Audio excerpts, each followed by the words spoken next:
আমরা হচ্ছে বাঙালি, ঠিক আছে? আমরা বাস্তববাদী না। সবসময় আমরা ঘুরে ঘুরে স্বপ্নে দিন পার করতে পারলে আমরা বাঁচি।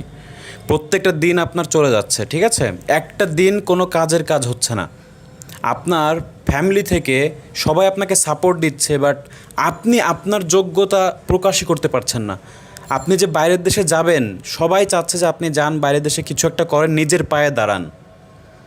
পড়ালেখার জন্য হোক বা ইনকামের জন্য হোক, যে কোনো কারণে হোক আপনি একটা সুযোগ পেয়েছেন, বাট এই সুযোগটা আপনি আপনার হাতেই নষ্ট করছেন। আপনার ভেতরে কনফিডেন্স না থাকা সত্ত্বেও কিন্তু আপনি এক্সামে বসে যাচ্ছেন। এর চেয়ে বড় ভুল কি আর আছে? আপনি জানেন যে আপনি এক্সাম দিলে পারবেন না, তারপরেও আপনি আইএলটিএস এক্সামে বসে পড়ছেন। এক একটা এক্সাম দিতে কত টাকা ব্যয় হয়, কত টাকা কোচিংয়ে ব্যয় করেন। আবার তো মনে করেন যে কোনো কোনো কোচিংয়ে বলে যে A1 B1 level, C1 level, এই যে লেভেল করাইতে করাইতে তো আপনার পকেটের 12টা বাজায় দিবে, ঠিক আছে? মনে করেন 36,000, 37,000, 38,000 এই এই অ্যামাউন্ট নিয়ে তারা ভর্তি করে। তাদের কাছে তো টাকার কোনো মূল্যই নেই। আপনার যে কষ্টের ঘামের টাকা, সেই এই টাকার মূল্য তারা কিন্তু জানে না। তারা শুধু জানে যে আপনার কীভাবে পকেট কাটবে। আরও কিছু কিছু চাদুর দল আছে যে অনলাইনে মনে করেন যে আপনার 500 টাকায় 1,000 টাকায় কোর্স করায় দিচ্ছে। এই 900 টাকায় 1,000 টাকায় কোর্স হয়, এটা কোনো ইয়ে হলো? মানে সে চাচ্ছে না যে আপনি তাকে কিছু বলেন এবং আপনিও আপনার টাকার মায়া করবেন না। 1,000 টাকা গেছে তো কি, এই হচ্ছে আপনাদের কথা। বাট এর ভেতর যে সময় নষ্ট করে ফেলছে আপনার, এই বিষয়টা তো আপনার মাথায় ধরে না। আর এত দিকে দৌড়াদৌড়ি করে তো আসলে কোনো লাভ নেই, ঠিক আছে? ঠিকই সেই ভর্তি হয়ে যাচ্ছেন অফলাইনে, আবার সেই রাতে শুয়ে শুয়ে আপনি আইএলটিএসের ভিডিও দেখছেন। সো এটা কেন? আপনি এক জায়গায় ভর্তি আছেন, তাহলে তাদের গাইডলাইন ফলো করেন। আপনি ইউটিউবে এসে বিভিন্ন চ্যানেল ঘাটাঘাটি করে এক একজন এক এক আইডিয়া দেয়, সেগুলো মাথায় নিয়ে হাবিজাবি ভরে আপনি এখন দুটোনায় পড়ছেন যে কোন টিচারের কথা ফলো করব। আপনি শুধু আমার ইউটিউব চ্যানেলটা ফলো করেন, দেখবেন যে আর আপনার কিচ্ছু লাগবে না, ঠিক আছে? কারণ এখানে একদম সাজানো গোছানো অনেকগুলো ভিডিও দেওয়া আছে। জানেন না, শোনেন না, শুধু ব্র্যান্ড দেখে আপনারা ভর্তি হয়ে যান। তাদের ক্লাস কি আপনি কখনো করেছেন? 2-1 দিন ক্লাস করার পরে আমাকে ফোন দিয়ে বলেন যে স্যার, এত দামি একটা কোচিংয়ে ভর্তি হলাম, কিছুই বুঝি না। এইগুলো শুনলে তো আমারই খারাপ লাগে, ঠিক আছে? আপনার কি লাগবে আমি তো জানি না। সো এই যে আপনি তাদের ক্লাস দেখলেন না, আপনি হুট করে ভর্তি হয়ে গেলেন। আপনি আমার ক্লাসগুলো দেখতে পাচ্ছেন ইউটিউবে, সারি সারি সাজানো আছে। তো আপনি আমার কাছে কোর্স করতে পারেন, ঠিক আছে? কারণ আপনি আমার পড়ানোর স্টাইল জানেন, আমার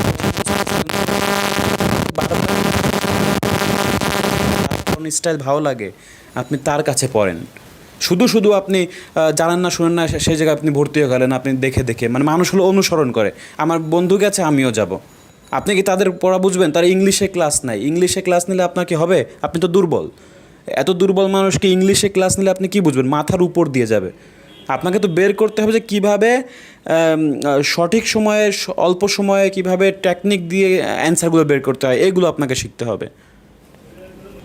তো আজকে একটা সুন্দর একটা ক্লাস নিয়ে হাজির হয়েছি। অবশ্যই সম্পূর্ণ ভিডিওটি দেখবেন, ভালো লাগলে অবশ্যই শেয়ার করবেন, সাবস্ক্রাইব করবেন। যারা আমাকে চেনেন না, অবশ্যই নতুন করে আমার ভিডিওগুলো দেখতে থাকেন, ইনশাল্লাহ ভালো লাগবে। আর অবশ্যই আপনার ফ্রেন্ড সার্কেলকে আমার চ্যানেলের নাম সাজেস্ট করবেন, এতে করে আমি একটু হ্যাপি হব, খুশি হব।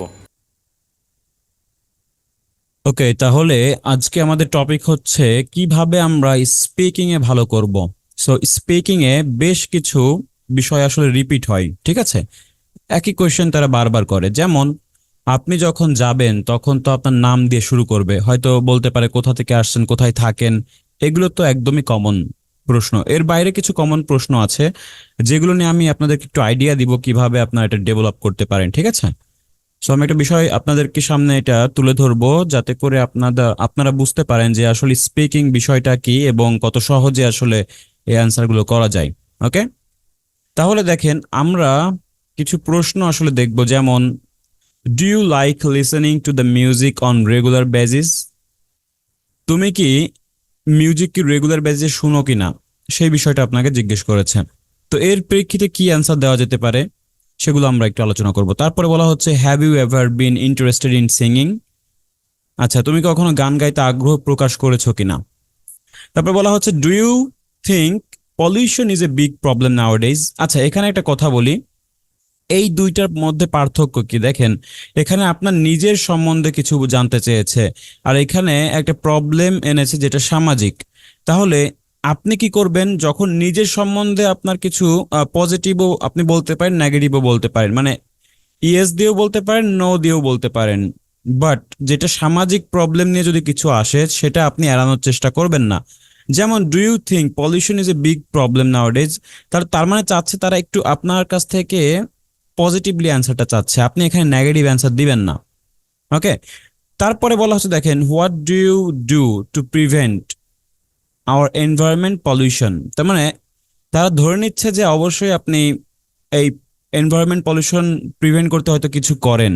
ঠিক আছে, এরকম যদি কোনো প্রশ্ন করে বসে তাহলে অবশ্যই আপনি পজিটিভলি অ্যান্সার দেওয়ার চেষ্টা করবেন। ঠিক আছে, ওকে। আচ্ছা, তাহলে বিষয়টা কি বোঝাতে পেরেছি? আপনার নিজের সম্বন্ধে বললে আপনি এখানে নেগেটিভও বলতে পারেন, পজিটিভ বলতে পারেন, বাট যেগুলো আসলে এড়ানো যায় না, যেগুলো আসলে একটু নৈতিকতার প্রশ্ন চলে আসে, সেগুলো আপনি অবশ্যই তাদের সঙ্গে তাল মেলানোর চেষ্টা করবেন। ওকে, আচ্ছা, তারপর বলা হচ্ছে what kinds of meal do you like, sorry, meals do you like. এখন দেখেন আপনি কি ধরনের মিল আপনি পছন্দ করেন, এটা আপনি সম্পূর্ণ নিজের মতো কিন্তু আপনি এটা দিতে পারেন, আপনার যেটা পছন্দ সেটাই আপনি বলতে পারেন।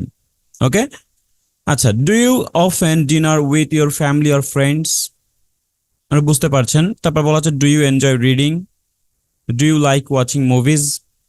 সো এই হচ্ছে আমাদের খুবই কমন কমন কিছু প্রশ্ন যেগুলো আমরা একটু দেখতে পারি যে কি কি করা যেতে পারে।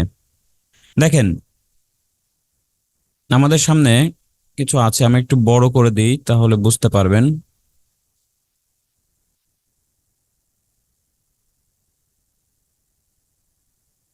ওকে, প্রথম যে কোয়েশ্চেনটা আছে সেটা হচ্ছে do you like listening to music on a regular basis.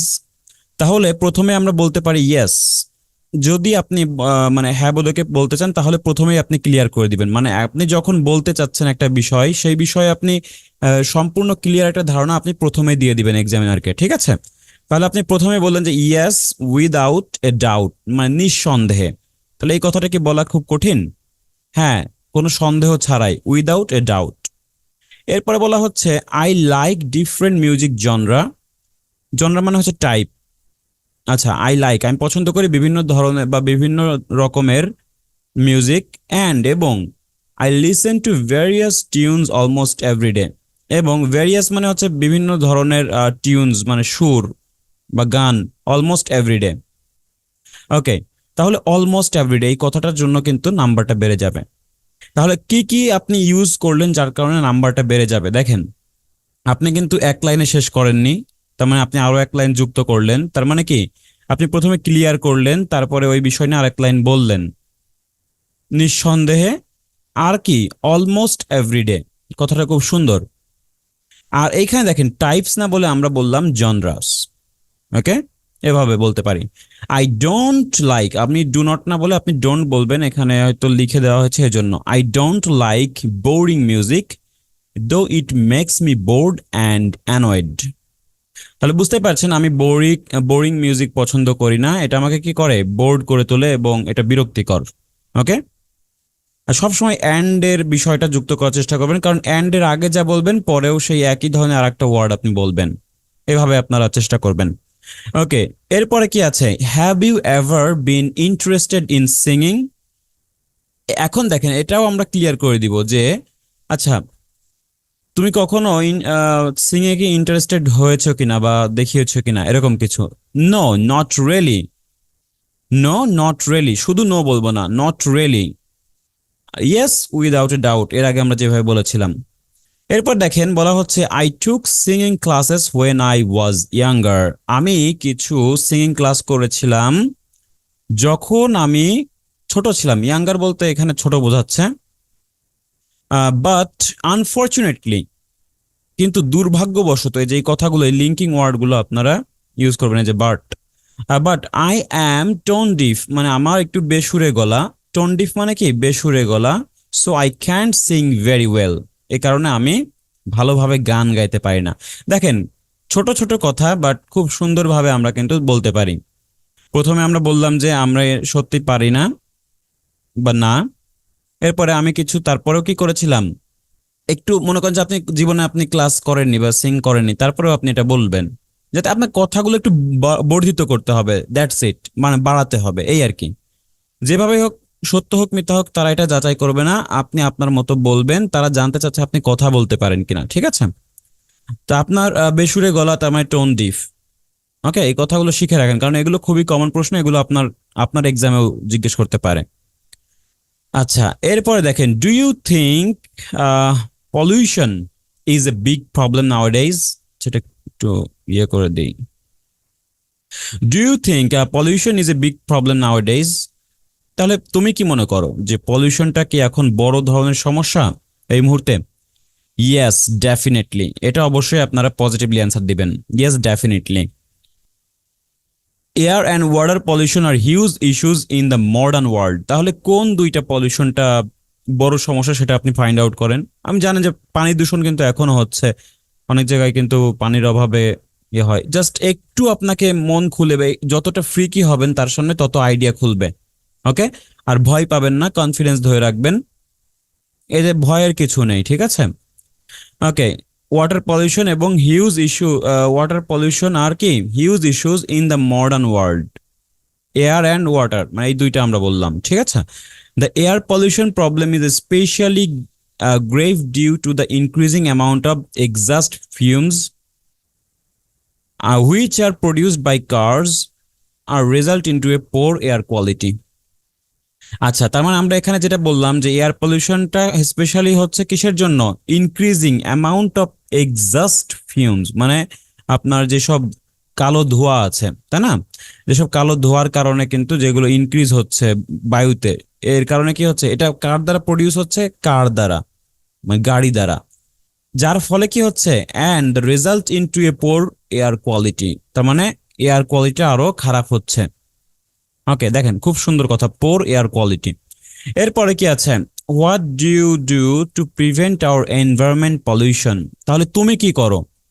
A lot of things. ওকে, প্রথমে বলে দিবেন, আমি বারবার বলছি যে আপনি যখনই স্পিকিং শুরু করবেন প্রথমেই বলে দিবেন যে আপনি কি করেন, মানে সরি, আপনি কি কেউ করতে চাচ্ছেন বা কি ক্লিয়ার করে দিবেন এক্সামিনারকে যে আপনি করেন কিনা। হ্যাঁ, এ লট অফ থিংস করি। First of all, I don't litre. তারপরে কি হচ্ছে? লিটার মানে হচ্ছে এদিকে সেদিকে হচ্ছে আপনার ওই ইয়ে ছোড়া, আপনার কি বলে, ময়লা আবর্জনা ফেলে দেওয়া, ঠিক আছে? আচ্ছা, তাহলে অনুপযুক্ত জায়গায় ময়লা ফেলতে গেলে আপনি এটা ইউজ করবেন যে আই ডোন্ট লিটার, মানে আমি কোথাও কি যত্রতত্র ময়লা ফেলি না। Also my family and me try to buy on the environmentally friendly goods, মানে যেসব আসলে পরিবেশযোগ্য যেসব পণ্য আছে, হোয়েন এভার উই ক্যান, যখনই আমরা পারি আমার ফ্যামিলি এবং আমি কি করি, ভালো মানের পণ্য বা যেগুলো আসলে পরিবেশে ক্ষতি করবে না, সেটা বলতে কি হচ্ছে এনভায়রনমেন্টালি ফ্রেন্ডলি, এটা হচ্ছে পরিবেশের বা পরিবেশ বান্ধব, ঠিক আছে? এরকম কিছু একটা। তারপর অ্যান্ড ফাইনালি, দেখেন আমরা কিভাবে ফার্স্ট অফ অল শুরু করলাম, তারপরে কি আরেকটা কাজ করলাম, অ্যান্ড দিয়ে করলাম, এবং ফাইনালি এভাবে আমরা যুক্ত করতে পারি। আচ্ছা, I try to save trees, এবং আমি কি করতে পারি? আপনি জানেন যে এয়ার পলিউশন ঠেকাতে কি কি কাজ করে, আপনি জানেন তাই না? তাহলে সেই বিষয়গুলো জানি যে I I try to save trees, অথবা আপনি বলতে পারেন যে we we and my family try to কি, sorry, I and my family কি করতে পারি, me and my family try to plant some trees, এভাবে বলতে পারি, ঠিক আছে? I print on both side of every sheet of paper, আমি প্রত্যেকটা পেপার কি করি, প্রত্যেক সাইডে প্রিন্ট করি। I use any left over white space to scribble notes. তার মানে দেখেন, আপনি যদি বেশি বর্ণনা করতে চান তাহলে যতটুকু বলবেন একটু এই পর্যন্ত আপনি শেষ করে দিতে পারেন, যদি বেশি বর্ণনা না করতে চান। কিন্তু আপনি যে ফিনিশ করছেন এটা আপনাকে বুঝতে হবে যে না, আমি বাক্যটা ফিনিশ করে দিয়েছি। যদি আরো কিছু বলতে যান আর বলতে গিয়ে আটকে যান তাহলে সমস্যা। আর যদি বলেন যে না, যতটুকু বলবেন ততটুকু ভালো করে বলবেন, দ্যাটস ইট, এবং কনফিডেন্সের সঙ্গে বলবেন, দেখবেন যে ভালো নাম্বার চলে আসবে। What kinds of meals do you like?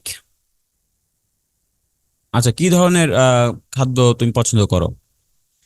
O, I adore different meat plates. আচ্ছা, প্রথমে আপনি একটা বাড়তি কথা বলে দিবেন, সেটা বারবারই আপনাকে ধরতে হবে, তো এক্সামের বুঝতে পারবে যে তাহলে এখন আপনি শুরু করছেন। তাহলে শুরু করার একটা স্টাইল আছে।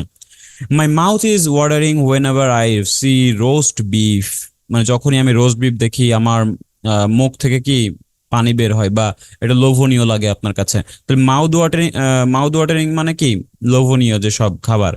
গ্রিল চিকেন যখন দেখি, পোর্ক চপস যখন দেখি, অথবা আপনি শ্রিম্প বলতে পারেন। However I don't like to cook, আমি রাঁধতে পছন্দ করি না বা রান্না করতে পছন্দ করি না, বাট এটা আপনার প্রশ্ন ছিল না যদিও, তারপরে ওই রিলেটেড একটা বাক্য আপনি কিন্তু বলে দিতেই পারেন। That's why I often eat ready meals and takeaways. Okay, এরপরে দেখেন, do you often dinner with your family or friends? Well, এই যে ওয়েল দিয়ে আপনি কিন্তু একটু সময় নিতে পারেন, ঠিক আছে? Well, I try to dinner with my family as often as possible. আচ্ছা, unfortunately I don't have enough time for such dinners due to my busy schedule. তাহলে দুর্ভাগ্যবশত আমার কোনো কি সময় হয় না যেমন ডিনার করার জন্য, যেহেতু আমি একটু বিজি থাকি, ঠিক আছে? ওকে, যখনই সময় পাই তখনই আমি কি করি, চেষ্টা করি। আই ট্রাই, মানে আমি চেষ্টা করি টু ডিনার করতে with my family as often as possible. এই কথাটা সুন্দর। এবং এরপরে আপনি আরেকটা তথ্য আপনি দিয়ে দিতে পারেন, মানে সবসময় একটা বাড়তি তথ্য অ্যাড করার চেষ্টা করবেন। আচ্ছা, ডু ইউ এনজয় রিডিং? তুমি কি রিডিং করতে পছন্দ করো বা পড়তে ভালোবাসো? Yes, absolutely. এই যে এই কথাটা মনে রাখবেন, এই কথাগুলো তো মনে রাখা কোনো ইয়ে না, এগুলো আমরা জানি, তারপরেও এগুলো ব্যবহার করতে হবে। মনে রাখবেন যে শিখলেই হবে না, মুখ ফুটে বলতে হবে, বলার প্র্যাকটিসটা আপনাকে চালিয়ে যেতে হবে বাসায়, দেন আপনি স্পিকিং এ ভালো করতে পারবেন। আচ্ছা, a great way to relax to learn something new, is it পারসু A book? I'm so addicted to reading that sometimes I can even fall asleep without an hour of bedtime reading. আচ্ছা, I am also কি addicted reading, আমি reading a আসক্ত। Sometimes কি, even আমি I can't even fall asleep, আমি ঘুমাতে পারি না, মানে আমি না পড়ে বা আমি বেডে রিডিং না করে বা বই না পড়ে কি করতে পারি না, ঘুমাতে পারি না। ওকে, এরপরে হচ্ছে, do you like watching movies? No, not really. অথবা আপনি ইয়েসও বলতে পারেন, এখানে আপনি আপনার মর্জি হিসেবে বলতে পারেন, বাট প্রথমেই ক্লিয়ার করে দিবেন, ঠিক আছে? If I have some free time, আমার যদি কোনো সময় থাকে, I'd rather read an interesting books, আমি বরঞ্চ কি করতে পারি, বই পড়ি, ইন্টারেস্টিং বইগুলো পড়ি। আচ্ছা, books leave us a lot of space, এখন বুকস এর একটা উপকারিতা বলে দিচ্ছেন, ঠিক আছে? Space for imagination, while in movies everything is spelled out for us, that's why I find films boring. আচ্ছা, আপনি এখানে ওয়াচিং মুভিজও আপনি ইয়েস বলে কিন্তু আপনি মুভি কি কি মুভি দেখেছেন বা ফেভারিট কি মুভি ছিল সেগুলো আপনি অ্যাড করে দিতে পারেন, মানে যেই টপিকেই প্রশ্ন করুক না কেন ওই টপিকের দুই একটা রিলেটেড বাক্য আপনাকে জুড়ে দিতে হবে। আর যদি এক লাইনে কথা বলেন তাহলে কিন্তু বেশি একটা নাম্বার পাবেন না।